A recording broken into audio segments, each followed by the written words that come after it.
Olá, olá, tudo bem, gente? Deus abençoe. Tio Júnior aqui mais uma vez em mais uma aula do nosso ensino religioso, tá certo? E estamos aqui hoje especialmente, né, de forma muito especial, nessa aula, porque nós estamos em atividade na escola e estamos deixando essa videoaula aqui para você, para a gente poder não perder o conteúdo aqui da nossa matéria, tá bom? Então, antes de a gente começar, eu quero fazer uma oração, agradecendo a Deus pela sua vida, pela sua família e por todos nós, tá bom? Vamos fazer isso? Senhor Jesus, muito obrigado por estarmos aqui nessa manhã, nesse dia. Pedimos que a tua bênção esteja sobre cada família, sobre cada lar. Eu quero pedir sobre cada aluno, sobre cada pai e mãe, sobre cada pessoa que é responsável na educação deste aluno. Nós pedimos que o Senhor venha de maneira muito especial dar saúde, dar alegria, dar força e todo o sustento necessário para esse tempo. Nós pedimos pela nossa escola, pelos professores, por nossas vidas, de modo em geral, nossas famílias, e que o Senhor abençoe cada um de nós, para que possamos sempre fazer o nosso melhor naquilo que nos compete, Deus. Muito obrigado pela tua bondade que se renovou, a tua misericórdia que se renovou nessa manhã sobre nossas vidas. Nós somos gratos a ti, Senhor, por tudo que o Senhor tem feito e há de fazer. Obrigado. Temos o privilégio de estarmos sendo, ó Deus, pessoas que ajudam uns aos outros nesse momento. Muito obrigado. Mais uma vez, nós te agradecemos em nome de Jesus, nosso Senhor. Amém. Muito bem, pessoal. Dentro desse contexto, hoje nós vamos ver uma história que nós estamos agora uma história bem interessante, porque nós estamos evoluindo aí na história relacionada a Jesus. E bem interessante isso, por quê? Porque na aula passada nós vimos que existia uma promessa que viria um Salvador. E nós vimos que textos do Antigo Testamento já mostravam e apontavam que viria um Salvador. E nós vimos que Jesus foi quem assumiu exatamente, ele completou exatamente os requisitos, ou os pré-requisitos que existiam para ser um Salvador, para ser o Messias. Ele veio cumprindo tudo à risca. O que aconteceu? Então, houve o elo de ligação. Jesus foi o elo de ligação com a palavra do Antigo Testamento, com o que aconteceu no nascimento dele e com a vida dele, com a obra que ele realizou. Então isso tudo se encaixou como uma luva perfeitamente. Por quê? Porque Jesus era aquele que as profecias falavam. Dentro desse contexto de profecias que viria o Messias, que seria o libertador, aquele que iria libertar o povo de Israel, pense o seguinte: imagina um povo que estava debaixo de um governo romano, tá? Debaixo de um governo romano. Então eles não, o Império Romano dominou tudo naquela época, ele dominava tudo. E o que aconteceu? Eles então colocavam as pessoas como súditas, né, do rei, do César. César colocava alguns governadores lá nas regiões e eles ajudavam. Eles ajudavam assim, a César, né, a arrecadar dinheiro. Como é que era essa arrecadação? Todos que viviam debaixo do governo do Império Romano tinham que pagar uma taxa, entendeu? Tinham que pagar uma taxa, tinham que pagar, então, ali um dinheiro mensal, né, para poder exatamente eles viverem em paz, não serem presos, não serem confiscados seus bens, esse negócio todo. Então eles tinham que dar um jeito de pagar o imposto. Esse imposto era levado para o palácio, né, do palácio era levado para Roma. Né? Então tinha todo um trâmite, né? Tinha toda uma maneira, tinha todo um projeto de como isso funcionava, a maneira de como isso funcionava. Então isso gerava muita revolta nos judeus. de ter que ficar pagando impostos para Roma, de serem submetidos a coisas que eles não queriam fazer, né? Então eles ficavam nessa situação e isso gerou muita dor de cabeça.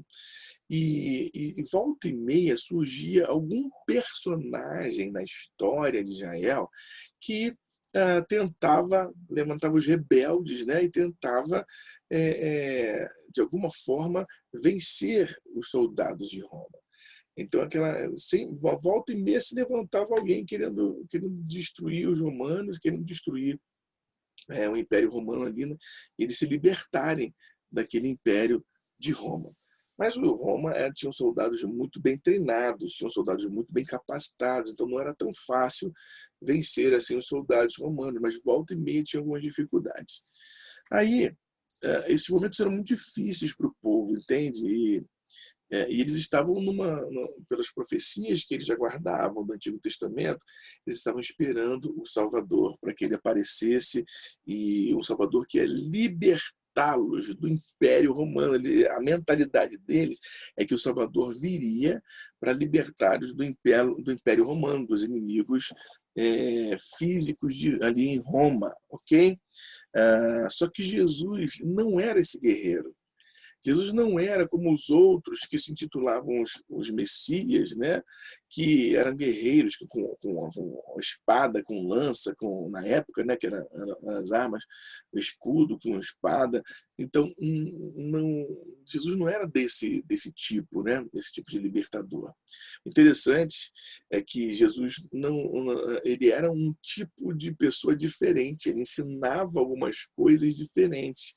Ele não ensinava guerra, ele ensinava paz, ele ensinava as pessoas a amarem umas às outras, ele ensinava você perdoar o inimigo. Uau! Que doideira! Os caras, por conta, como pessoal de Roma, Jesus ensinou que você tem que perdoar os seus inimigos, amar os seus inimigos e orar por eles ainda. Eles devem ficar assim, não pode ser, não. Jesus, não pode ser. Então Jesus vinha ensinando umas coisas que iam frontalmente contra o desejo do coração deles, que era um Jesus guerreiro, libertador. Tanto que você vai perceber, mais lá na frente a gente vai tocar nesse assunto de novo, a gente vai falar um pouquinho sobre isso de novo, mas você vai perceber que Jesus ele toca nesses assuntos e olha o que acontece. Acontece que quando ele chega lá, e Pilatos fala assim, vocês têm que escolher alguém. Sempre ele fazia uma bonificação de libertar alguém que seria preso, seria liberto no período da Páscoa, nesse período assim, com bonificação ao povo. E aí perguntaram, a quem vocês vão escolher? Pilatos pergunta, a quem vocês escolhem? Barrabás ou Jesus? E o povo escolheu quem? Para ser livre, O povo escolheu Barrabás para ser livre. E deixaram Jesus para ser crucificado. Então, Barrabás que ia ser crucificado, ele foi solto, tá certo? Ele foi solto. E aí pegaram e colocaram Jesus no lugar de Barrabás. Uau! Foi isso que aconteceu. E aí você percebe, então, que eles trocaram aquele Messias, né, que vinha pregando a paz, não a guerra, perdoar, orar, mas trocaram por aquele que era guerreiro, porque Barrabás era aquele que arrumava confusão para tentar inflamar os rebeldes contra o Império Romano. Então, enquanto Jesus esteve aqui na Terra, ele ensinou sobre o amor de Deus. E essa era a mensagem central de Jesus, sobre o amor de Deus a todos os homens. E ainda por cima ele curou muitas pessoas, ainda fez muitos milagres, abençoando diversas pessoas, de maneira muito especial. Então Jesus, ele veio na Terra demonstrar e pregar e ensinar o amor de Deus às pessoas. E veja, as pessoas estavam tão cegas com vingança, tão cegas querendo uma guerra contra Roma, que eles não perceberam de maneira explícita. Alguns perceberam, lógico, mas não. O seu povo não percebeu de maneira explícita e não quis ter Jesus como seu Salvador. Então, para que isso fosse divulgado, essa mensagem fosse divulgada, a promessa que foi cumprida estava presente em carne e osso ali. Jesus falou o seguinte: olha, eu estou vindo, mas eu quero que essa mensagem atinja a toda a terra. Então o que Jesus fez? Jesus pega e começa agora a recrutar discípulos. Ele começa a recrutar discípulos. Começando por seus discípulos, eles são, na verdade, foram 12 discípulos, né? Jesus recrutou esses 12 e começou a andar com eles, e eles andar com Jesus, na verdade. E eles foram aprendendo, crescendo, ouvindo de Jesus todos os dias, andando com ele, aprendendo, vendo, praticando. Tinha vezes que Jesus mandava, vão vocês, façam isso. Eles tinham que ir fazendo, eles tinham que ir aprendendo, tinham que ir fazendo. Ok? Esses mesmos 2 discípulos, quando chegou nesse período conturbado ali da Páscoa, principalmente, eles estavam com Jesus numa ceia, né? Ceia que eu digo, tipo um jantar, né? Tipo um jantar. E naquele tempo, né? Como nós já falamos, Jesus começa então a explicar para os seus discípulos, o seguinte. Ele falou o seguinte: olha, eu vim, não foi para libertar o povo do Império Romano. A libertação que eu vim trazer é muito maior. Você pode estar em qualquer tipo de império, qualquer tipo de lugar. Essa libertação é muito maior. É uma libertação espiritual.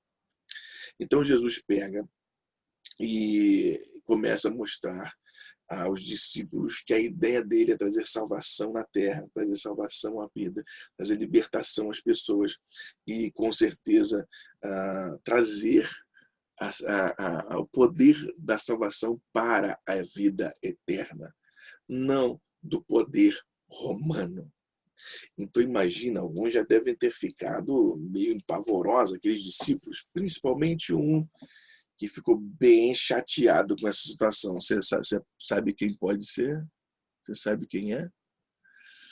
Sabe quem ficou chateadaço com essa notícia? Porque esperava que Jesus fosse o libertador somente de guerra, de espada, com lança e escudo. Você sabe quem é? Já deve estar sabendo que ficou muito, muito chateado com isso. E por isso ele cometeu um ato bem, bem complicado depois de estar andando com Jesus. Você sabe quem é que eu estou falando? Isso mesmo. Judas. Judas ficou chateadíssimo com isso. Ele esperava Jesus um libertador. Ele não entendeu o libertador de Roma. Ele não entendeu o propósito maior de Deus. E ele ficou muito chateado. Dentro desse contexto, Jesus então sabia que ele passaria por momentos muito difíceis, incluindo que ele seria crucificado. Jesus já sabia disso tudo. E ele começou, inclusive ele contou isso, né, para os discípulos. Ele chamou os discípulos e falou com eles: olha, é necessário que o Filho do Homem, referindo-se a ele, que eu vá padecer e eu vou sofrer na mão dos homens e vou ficar 3 dias morto, mas eu vou reviver, eu vou ressuscitar. Então ele contou isso. Nossa, pai, os caras ficaram sem noção. Ficaram sem noção. Falou assim: não pode ser, Jesus morrer, que isso? Eles vão sofrer. Aí Pedro, né, que era sempre o mais mais empolgado da turma, já chegou e falou: nada, que isso? Opa, não, vamos deixar isso acontecer, não. Só fica tranquilo que eu vou pegar. Eu não deixo acontecer isso com o senhor, não. Aí Jesus chegou para Pedro e falou assim: Pedro, tu tá maluco, rapaz? Para de pensar as coisas que o diabo está colocando no teu coração. Jesus falou que Pedro estava falando coisa do diabo. Ai, do bicho ruim. Ai, meu Deus. Tu imagina isso? E falou assim: porque você está pensando nas coisas dos homens, rapaz. Tem que pensar nas coisas que são de Deus. Jesus estava querendo ensinar para ele assim, olha, se eu não cumprir o meu propósito de morrer na cruz e ressuscitar, não vai adiantar nada eu ter vindo aqui na Terra. Esse é meu alvo principal. Então, Pedro não tinha entendido isso, Pedro estava só olhando para o lado humano da ausência de Jesus. Mas aí Jesus vai e fala isso, você não deixa o diabo encher o teu coração para as coisas que são só dos homens. Olha que forte, né? Ai, ai, ai, ai, ai, terrível. Eu não queria ter ninguém me chamando de diabo, não, tá maluco? Mas aconteceu de Pedro, então, ter essa atitude. E eu quero dizer para você o seguinte, quando Jesus foi para o Monte das Oliveiras, ele foi lá para orar, chamou os discípulos e foi orar. Para o Monte das Oliveiras para orar. E ele ficou bem abatido ali, né? Bem sentindo a pressão que iria acontecer. E ele começou a ter dificuldades ali, foi orar, pedindo a Deus para que o ajudasse. Que era muito difícil para ele, mas ele deveria enfrentar aquilo. Agora, Judas, enquanto Jesus estava nesse contexto, Judas foi aos sacerdotes e negociou com eles para entregar Jesus, para que Jesus fosse preso. Por 30 moedas de prata, Judas traiu Jesus. E aí, no meio da noite, Judas então vai com soldados atrás. Ele vai adiante para encontrar com Jesus e dar um beijo. Ele havia combinado com os sacerdotes e com os soldados, falando o seguinte, aquele a quem eu beijar é o Jesus.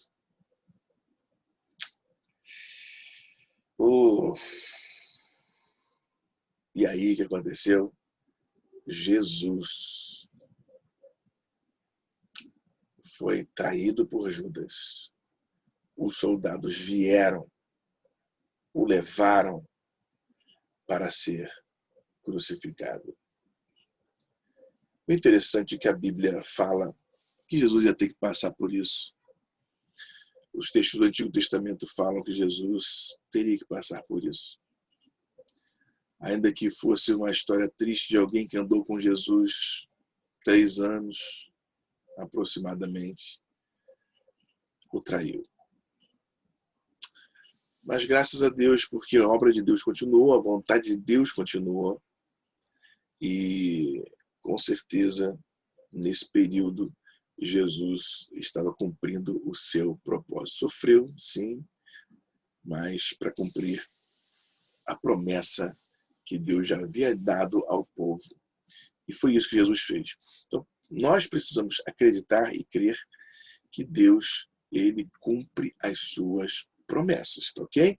Então, eu quero que você, então, fique muito atento a essa aula aí. Eu vou compartilhar aqui agora um quadro, só para facilitar algumas coisas aqui, e eu vou fazer aqui uma perguntinha de revisão para você, bem simples, tá?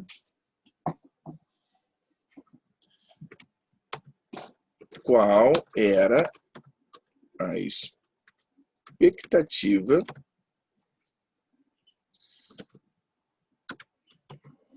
do povo em relação ao Messias? Ok? Então, essa aqui é a primeira pergunta. Qual era a expectativa do povo? O que eles esperavam com relação ao Messias, né? O que ele fizesse? Segunda coisa, qual era a mensagem principal de Jesus? Bom, qual era a mensagem principal de Jesus? Terceiro, quem traiu Jesus?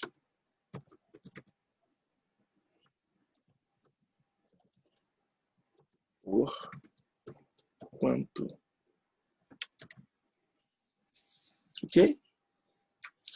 Eu acho que essas 3 perguntinhas aqui estão ótimas para poder você responder, tá bom? 3 perguntas básicas só para poder fixar um pouquinho alguns pontos importantes da história, tá? basicamente para a gente aí. A gente lembrando que Jesus sempre cumpre as suas promessas e ele sempre tem um propósito especial para mim e para você. Tá ok? Bem, tio Júlio vai ficando por aqui. Faça atividade no seu caderno, tá bom? E a gente se vê na próxima aula. Um beijo na bochecha. Tchau, tchau. Fique com Deus.